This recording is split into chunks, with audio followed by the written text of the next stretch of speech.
सिंह जी, भारत के दबे कुचले शोषित वर्ग को जगाने वाले साहब काशीराम जी, बहुजन समाज में जन्मे सभी संत महापुरुषों का नमन करते हुए सम्मानित मंच को मेरा क्रांतिकारी जय हिंद।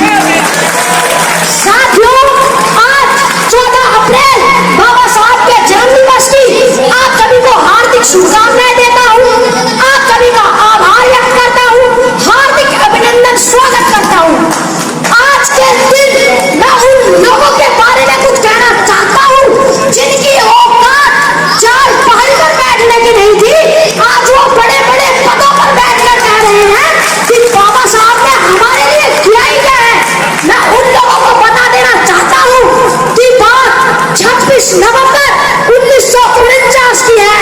26 नवंबर 1949 को बाबा साहब ने इस देश का संविधान बनाकर तैयार किया और जब बाबा साहब संविधान को लेकर संसद भवन में पेश करके वापस आ रहे थे, तब वहां पर एक महापुरुष थे जिनका नाम था आचार्य कृपाली जी।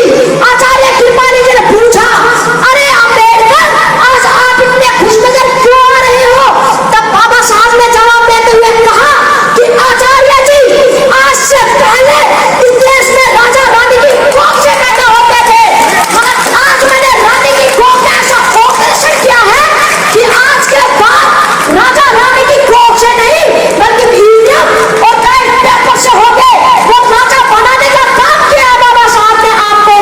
बाबा साहब ने आपके लिए अपनी 4 संतानें कुर्बान कर दी और आप कहते हैं कि बाबा साहब ने हमारे लिए किया ही क्या है। नींदें अपनी खोकर जगाया हमको, आंसू अपने गिराकर हंसाया हमको।